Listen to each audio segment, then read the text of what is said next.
Hola gente, ¿cómo han estado? Últimamente no he estado tan activo por diferentes situaciones. Tenía planeado subir un video sobre la gran popularidad que está teniendo el manga y el anime de Tokyo Revengers, pero me enganché en este caso que fue llevado al anime en el año 2006. Nos adentraremos en un tema sumamente serio y polémico, una de esas historias que uno piensa que solo podrían ocurrir en las películas, pero por desgracia, a veces la realidad supera la ficción. Este es el triste caso de Megumi Yokota, una niña de 13 años que lamentablemente desapareció en circunstancias misteriosas. A ver, imaginémonos esta situación, ¿ok? Eres un padre o una madre de una niña en una ciudad donde es un poco tranquilo y seguro.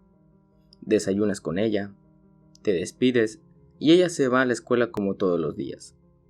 Imagina que esa es la última vez que la verás y pasarás más de 40 años buscando una pequeña señal de esperanzas de que regrese. Pensarán que es algo lamentable, pero que tristemente pasa todos los días alrededor del mundo. Pero si les dijera que este caso es algo especial, ya que los mismos causantes de esta y de supuestamente 895 desapariciones más de ciudadanos japoneses y surcoreanos es más y nada menos que un gobierno de un país. Hoy hablaremos del caso Megumi, una niña secuestrada por el mismísimo régimen democrático de Corea del Norte, además de cómo ese incidente hizo que el gobierno japonés realizara un documental animado sobre esto, para alertar e informar a sus ciudadanos. Todo esto tiene un origen el 15 de noviembre de 1977, en la prefectura de Niigata, Japón. Una mañana tranquila donde Shigeru y Saki, los padres de Megumi, desayunaban, mientras su hija se preparaba para otro día de escuela. Ese día, Megumi se marchó a su escuela con su mochila y su raqueta, ya que en esa tarde tenía prácticas de bádminton. Fue después de la puesta de sol, en una fresca tarde, que Megumi terminó su última práctica de bádminton. Vientos fuertes soplaron sobre el puerto pesquero de Niigata, por donde ella pasaba para llegar a su casa. Se despidió de sus dos amigas a unos 250 metros de la puerta principal de su casa, pero nunca llegó. Cuando las 6 se convirtieron en las 7 de la tarde, y su hija seguía sin aparecer, Saki Yokota comenzó a entrar en pánico. Corrió al gimnasio de la escuela secundaria Yori, esperando encontrarse con ella en el camino. Se fueron hace mucho tiempo, le dijo el vigilante nocturno de la escuela a la madre. Policía, perros rastreadores y antorchas podían verse en medio de la oscuridad, recorriendo un bosque de pinos cercano llamando a Megumi. Saki tomó el camino hacia la playa, escaneando frenéticamente todos los autos estacionados cerca de ahí. Tenía sentido buscar en las costas, pero tal vez algo más fuerte e inexplicable llevó a la madre a la orilla del agua esa noche. En el mar de Japón, fuera de la vista de Saki, un barco tripulado por agentes norcoreanos se dirigía a toda velocidad hacia la península de Corea, con una niña aterrorizada encerrada en la bodega. No dejaron pruebas, ni un solo testigo. El crimen fue tan descarado y extraño que pocos podrían imaginárselo, y mucho menos resolverlo. Pero con los años, se hizo evidente que Megumi no era la única víctima. El gobierno japonés dice que desde 1977 hasta al menos 1983, agentes norcoreanos secuestraron a 17 ciudadanos japoneses. Algunos analistas creen que la cifra real podría ser más de 100 personas. En el año siguiente a la desaparición de Megumi, la policía invirtió 3.000 días en su búsqueda. Una unidad de secuestros ocupó la casa de los Yokota. Lanchas patrulleras cruzaban una y otra vez el mar. La investigación no llegó a ningún resultado. El padre de Megumi, Shigeru, caminaba por toda la playa todas las mañanas. Por las noches lloraba en el baño. Saki lloraba cuando estaba sola, esperando que los hermanos de Megumi, unos gemelos de 9 años, no la escucharan. Durante años, intentaron simplemente soportar el vacío, pero la desaparecida Megumi estaba viva. Un espía norcoreano, que desertó a Corea del Sur en 1993, les contó a las autoridades de Seúl en detalle sobre una mujer japonesa secuestrada, que perfectamente coincide con su descripción. La recuerdo muy claramente, dijo An Jong-min-jin. Yo era joven y ella era hermosa. Él dijo que uno de sus secuestradores, un experto en espionaje, le había contado su historia en 1988. El secuestro había sido un error no planeado, dijo. Nadie había tenido la intención de llevarse a una niña. Dos agentes que estaban terminando una misión de espionaje en Niigata esperaban en la playa un bote que los recogería, cuando se dieron cuenta de que los había visto desde la carretera. Temiendo ser descubiertos, agarraron a la persona que había visto. Megumi era alta, para su edad, y en la oscuridad no se dieron cuenta de que era una niña.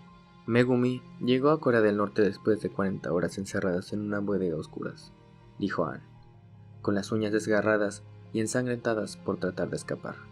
Los agentes se la llevaron fueron reprendidos por su error. Ella era demasiado joven. ¿Qué uso tenían para una niña? Megumi lloraba y se negaba a comer, lo que puso nerviosos a sus cuidadores estatales.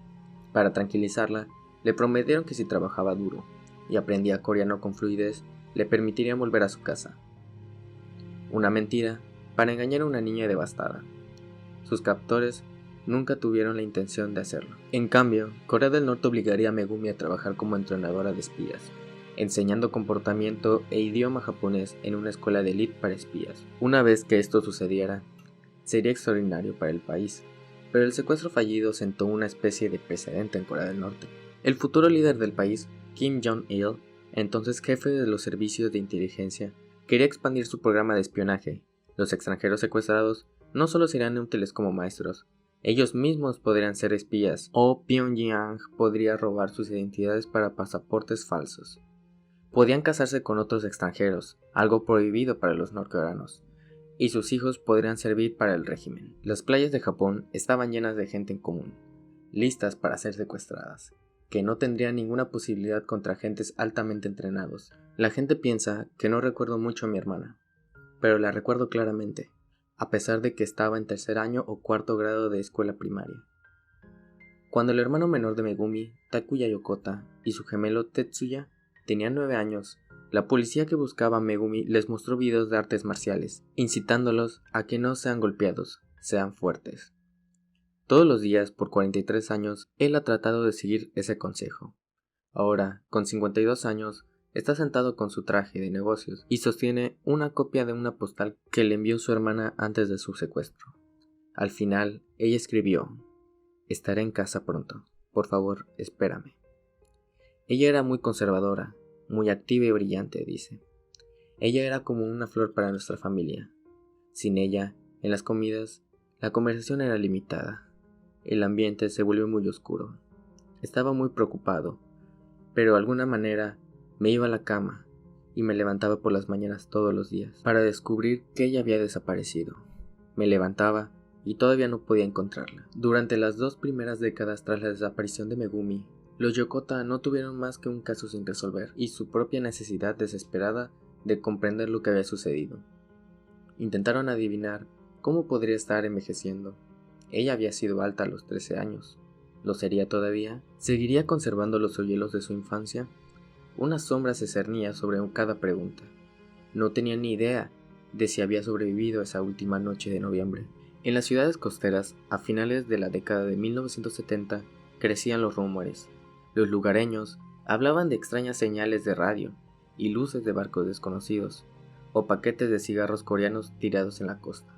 En agosto de 1978, una pareja en una cita en la playa en la prefectura de Toyama fue amordazada, encapuchada y esposada por 4 hombres que hablaban un japonés con un acento extrañamente formal. Los soltaron apresuradamente cuando pasó un paseador de perros y el perro ladró asustando a sus atacantes. Otros tuvieron menos suerte. El 7 de enero de 1980, el periódico japonés Sankei Shimbun publicó una noticia en primera plana. 3 parejas se evaporan misteriosamente a lo largo de la costa de Fukui, Niigata y Kagoshima durante sus citas. ¿Estaba involucrada una agencia de inteligencia extranjera? Pero fue necesaria una terrorista convicta para finalmente afianzar el vínculo con Corea del Norte. Kim Jong-un había matado a 115 personas al ayudar a introducir de contrabando una bomba en un avión de pasajeros de Corea del Sur en 1987. Mientras contemplaba una sentencia de muerte en Seúl, testificó que era una agente norcoreana que actuaba por el orden del Estado. Dijo que había aprendido el idioma y el comportamiento japonés para poder trabajar de forma encubierta. Su maestra dijo que era una japonesa secuestrada, con la que vivió durante casi 2 años. El testimonio fue convincente, pero el gobierno japonés no reconocía oficialmente que Corea del Norte estaba robando gente. Los 2 países tenían una historia hostil y no tenían relaciones diplomáticas. Era más fácil ignorar la evidencia. Cuando los negociadores japoneses intentaron plantear el tema en privado, Corea del Norte negó airamente que existía algún secuestro y puso fin a las conversaciones. Fue en 1997 20 años después de la desaparición de Megumi, cuando Pyongyang finalmente accedió a investigar. 21 de enero de 1997. Tenemos información de su hija. Está viva en Corea del Norte. Shigeru estaba atónito. Un funcionario japonés llamado Tatsuichi Hyomoto, secretario personal de un parlamento, se había puesto en contacto con los Yokota. Llevaba una década investigando los secuestros de Pyongyang y que quería conocerlos lo antes posible. Junto con una profunda conmoción, una loca esperanza regresó a los corazones de la familia. El gobierno creía que Megumi estaba viva. Entonces, la pregunta se transformó en ¿cómo la recuperamos? Los Yokota hicieron pública su historia. Estaban aterrorizados de que Corea del Norte matara a Megumi, para así encubrir lo que había sucedido. Pero su padre argumentó que el caso sería tratado como un rumor, a menos de que se revelara su nombre. Tuvieron que difundir la noticia por todo Japón y pedir ayuda al país. La familia apareció en la televisión, en horario estelar. Se plantearon preguntas en el parlamento. En mayo, el gobierno confirmó públicamente que Megumi no era el único caso aislado. Había más como los Yokota, sufriendo por hijos, hijas, hermanas, hermanos y madres robadas. 7 de estas familias formaron un grupo de apoyo para exigir el rescate de sus seres queridos, la Asociación de Familias de Víctimas Secuestradas por Corea del Norte. Hablaron largo y tendido, contándose poco a poco lo que sabían. Los secuestradores parecían oportunistas, pero pronto surgieron patrones. La mayoría de las víctimas eran amantes, jóvenes de 20 años. Las playas de Japón se habían reformulado como escenas del crimen. Cada secuestro fue una tragedia privada, un ser querido que desapareció en el mundo sin previo aviso. La prensa y el público no siempre fueron comprensivos. Los informes noticiosos se refirieron a los secuestros como presuntos. Varios políticos japoneses creían que las afirmaciones eran desinformación surcoreana difundida para desacreditar Corea del Norte. Pero a medida de que las familias redactaban peticiones, llenaban las ondas de radio y presionaban al gobierno, la verdad iba poco a poco cobrando cada vez mayor peso, generando un efecto de bola de nieve. Pero esta bola de nieve se detuvo 5 años después en Corea del Norte, a los pies del propio Kim Jong-il. 17 de septiembre del 2002. Como anfitrión, lamento que tuviéramos que hacer que el primer ministro de Japón viniera a Pyongyang tan pronto de la mañana, dijo el líder de Corea del Norte. Pero el enfado del primer ministro japonés no tenía nada que ver con la hora. Yuichiro Koizumi había volado para discutir la normalización de las relaciones entre Japón y Corea del Norte, con la esperanza de que este paso impulsara su popularidad en decadencia. En cambio, se había metido en una emboscada diplomática. Después de una hambruna brutal en la década de 1990, que se estima que mató a más de 2 millones de norcoreanos, Kim Jong-il quería ayuda alimentaria e inversión, y una disculpa por los 35 años de colonización japonesa. Japón quería, pero se había negado a proceder si no obtenía detalles de cada uno de los ciudadanos secuestrados por el país de Pyongyang. Media hora antes del histórico encuentro apareció la lista de los nombres. Corea del Norte admitió haber secuestrado a 13 ciudadanos japoneses, pero dijo que solo 5 estaban vivos. Las causas de muerte dadas para los otros 8 incluyeron ahogamiento, asfixia por vapores de un calentador de carbón roto, un ataque cardíaco en una mujer de 27 años y 2 accidentes automovilísticos en un país donde los ciudadanos privados rara vez poseen automóviles. Pyongyang afirmó que no podía proporcionar sus restos, ya que las inundaciones habían arrasado casi todas las tumbas. Koizumi estaba horrorizado. Me siento profundamente angustiado por la información que me proporcionaron, le dijo a Kim Jong-il, y como primer ministro, que es una última instancia responsable de los intereses y la seguridad del pueblo japonés, debo protestar energéticamente. No puedo imaginarme cómo se tomarán las noticias los demás miembros de la familia. Kim escuchó en silencio, tomando notas en su cuaderno. Luego preguntó, ¿nos tomamos un descanso ahora? Al debatir su situación, en una antesala, el portavoz adjunto del gabinete Shinzo Abe, quien se convertiría en el primer ministro con más años de servicio en Japón, recomendó a Koizumi a no firmar la declaración, para así no comprometerse a conversaciones de normalización, a menos que Pyongyang se disculpara formalmente con los secuestrados. Cuando los delegados volvieron a reunirse, Kim tomó un memorando y leyó: hemos investigado a fondo este asunto, incluso examinado el papel de nuestro gobierno en él. Décadas de relaciones antagónicas entre nuestros dos países proporcionaron el trasfondo de este incidente. Sin embargo, fue un incidente espantoso. Tengo entendido que este incidente fue iniciado por organizaciones de misiones especiales en la década de 1970 y 1980, impulsadas por un patriotismo ciegamente motivado y un heroísmo equivocado. Tan pronto como me llamaron la atención sobre sus planes y acciones, los responsables fueron castigados. Este tipo de cosas nunca se repetirán. El líder de Pyongyang dijo que los secuestrados fueron diseñados para proporcionar a sus espías maestros nativos japoneses e identidades falsas para misiones en Corea del Sur. Algunas víctimas fueron arrebatadas de las playas, sí, y otras atraídas por estudios o viajes por Europa. Habló de Megumi, la secuestrada más joven por muchos años, y dijo que sus secuestradores habían sido juzgados y declarados culpables en 1998. Uno fue ejecutado y el otro murió durante una sentencia de 15 años, dijo. Me gustaría aprovechar esta oportunidad para disculparme sin rodeos por la lamentable conducta de esas personas. No permitiré que eso vuelva a suceder. Koizumi firmó la declaración de Pyongyang. De vuelta en Japón, en una casa de huéspedes de Tokio propiedad del ministro de Relaciones Exteriores, las familias de los secuestrados esperaban ansiosamente noticias. Los padres de Megumi se sentaron con el viceministro de Relaciones Exteriores, Shingeo Utake. Él respiró fondo.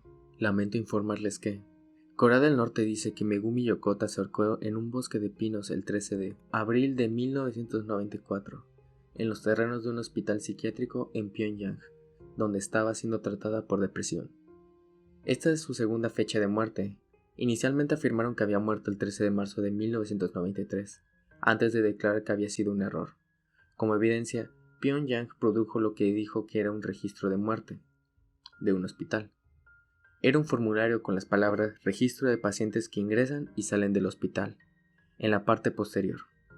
Pero entrar y salir del hospital había sido tachado varias veces, y en su lugar estaba escrita la palabra muerte. Japón le dijo a Corea del Norte que encontraba el documento muy sospechoso.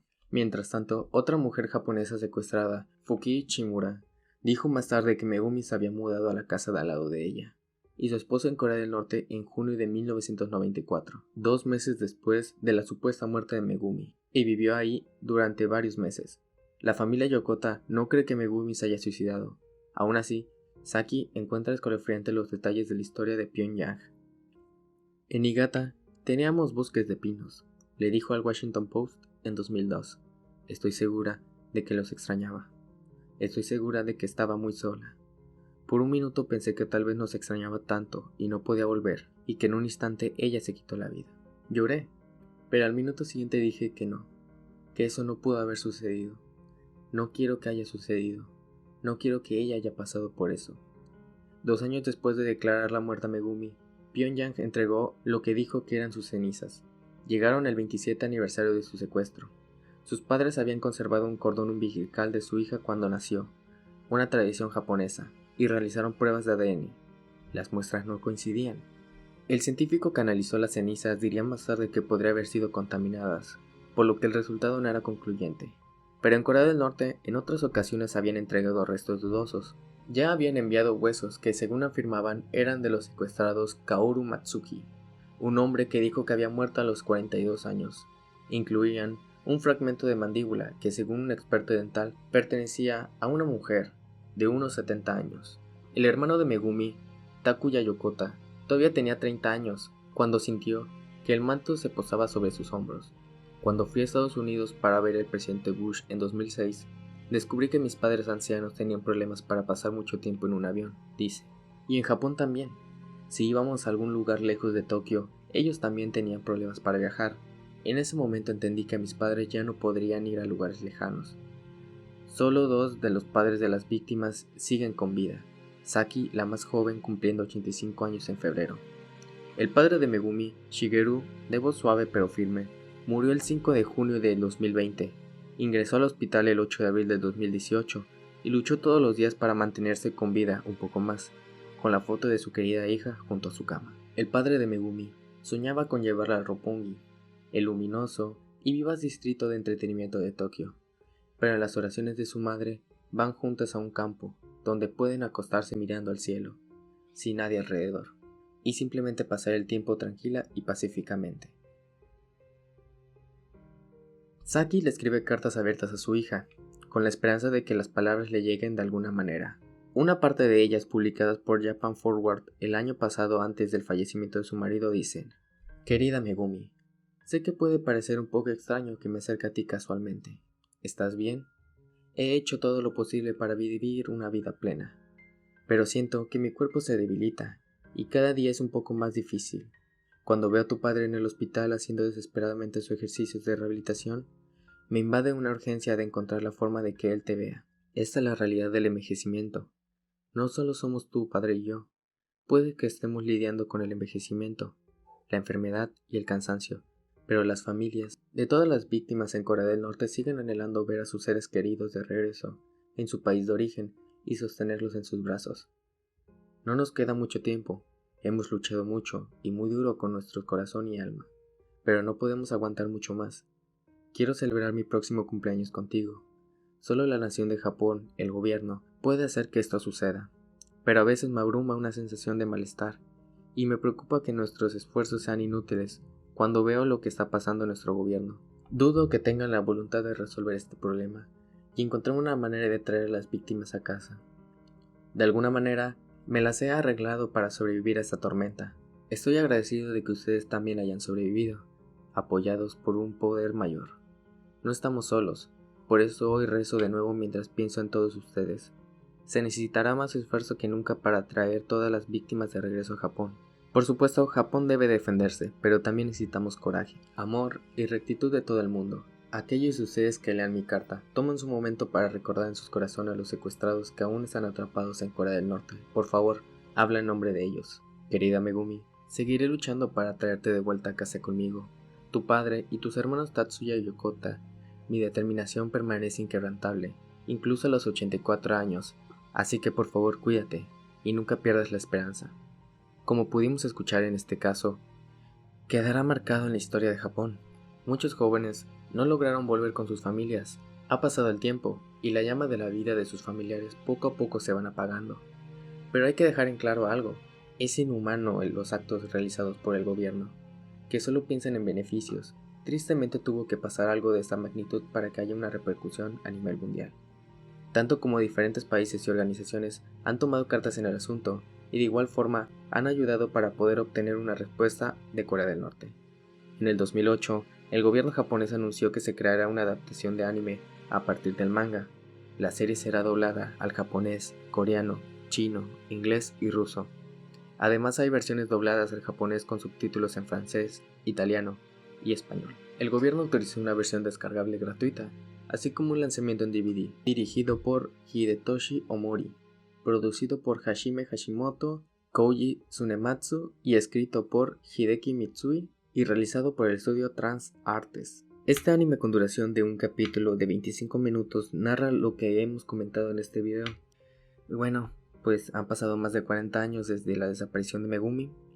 Tristemente sigue secuestrada en Corea del Norte. Lamentablemente, por el momento todavía no hay más información sobre el caso. Se detuvo por algunas cuestiones de pandemia, pero se sigue investigando. Y pues la verdad, muchas gracias por haber visto el video. Quise hacerlo lo más completo posible. Si gustan saber más sobre el tema y del caso, les dejaré un link del anime, además de una página donde pueden encontrar más información sobre estos casos. También se habla sobre los casos de Norcorea, Japón, y pueden estar un poco más detallados las locaciones.